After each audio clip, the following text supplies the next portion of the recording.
Prithviraj slurry फिल्टरचा वापर व त्यानंतर त्याची सफाई म्हणजेच फ्लशिंग कसे करायचे ते बघूया। पहिल्या व्हिडिओमध्ये दाखविल्याप्रमाणे फिटिंग्स पूर्ण करून घ्या। थ्रेडिंगमध्ये टेफ्लॉन टेप व कनेक्शन जोडताना सोल्युशन लावून पक्के फिटिंग करून घ्यावे। पृथ्वीराज फिल्टरमध्ये अनेक प्रकारच्या स्लरी बनवता येतात। जीवामृत बनवण्यासाठी आपण शेण, गोमूत्र, बेसन पीठ, गूळ ह्या सामुग्री वापरणार आहोत। सामुग्रीचे प्रमाण आपण निवडलेल्या साईजवर अवलंबून असते।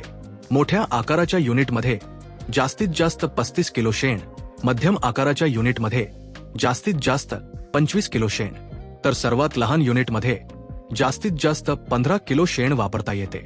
या प्रमाणांना ओलांडू नये। ही सर्व सामुग्री पाण्यात मिसळून पातळ करून घ्यावी।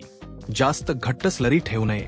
आता युनिटमध्ये वरील झाकणातून रबरी पाईपच्या साहाय्याने पाणी भरण्यास सुरू करावे। समोरील पारदर्शक पाईपमध्ये युनिटच्या आतील पाण्याची लेवल समजते। पाणी समोरील बाजूस असलेल्या ह्या हिरव्या मार्किंग पर्यंत भरेपर्यंत थांबा। पाणी एकदा की ह्या हिरव्या मार्किंग पर्यंत भरले की आता एक एक करून पाण्यात मिसळून ठेवलेली सर्व सामुग्री युनिटमध्ये भरण्यास सुरुवात करू। आपल्या युनिटच्या आकारानुसारच सामुग्रीचे प्रमाण घ्यावे।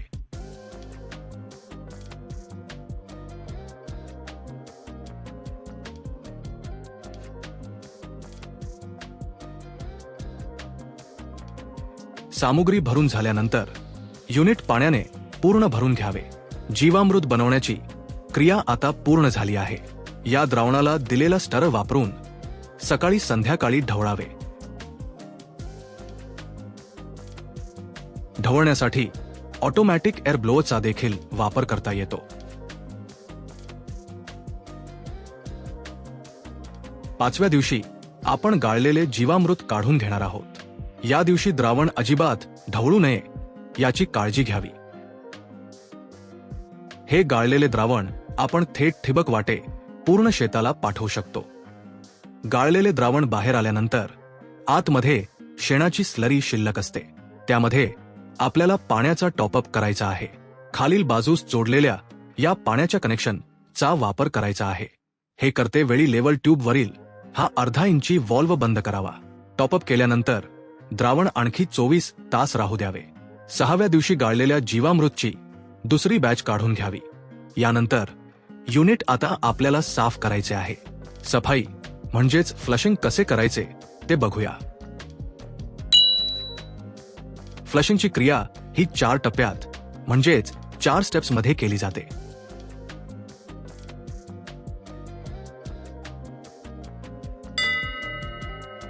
युनिटला दिलेले दोन्ही फ्लश वाल्व्ह खोलून युनिटला रिकामे करायचे आहे।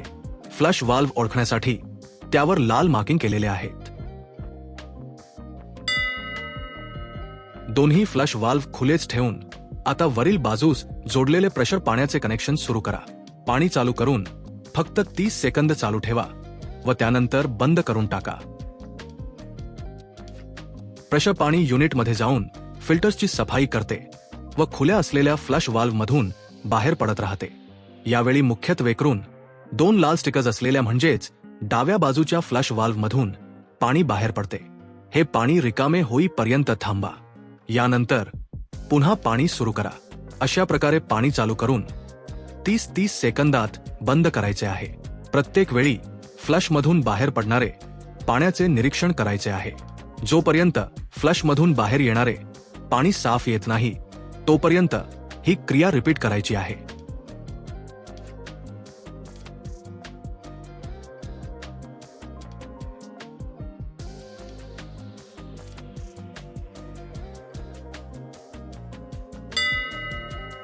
आता खालील पाण्याचे कनेक्शन सुरू करा व 6 ते 7 मिनिटे पाणी प्रेशरने सुरू ठेवा। मागच्या फ्लशमधून बाहेर पडणारे पाण्याचे निरीक्षण करा। नितळ पाणी येईपर्यंत पाणी वाहू द्या। शेवटच्या स्टेपमध्ये रबरी पाईपचे पाणी सुरू करावे व वरील झाकणातून पाईप फिरवून वरील खाण्यातील कचरा साफ करून घ्या। प्रत्येक वापरानंतर अशा प्रकारे फ्लशिंग करणे अत्यंत गरजेचे आहे। वेळोवेळी फ्लशिंग न केल्यास किंवा चुकीच्या पद्धतीने केल्यास युनिट नादुरुस्त होऊ शकते। कोणत्याही कारणासाठी जर युनिट वापरात नसेल तर अशा वेळी युनिटला स्वच्छ फ्लश करून पाण्याने संपूर्ण भरून ठेवणे गरजेचे आहे.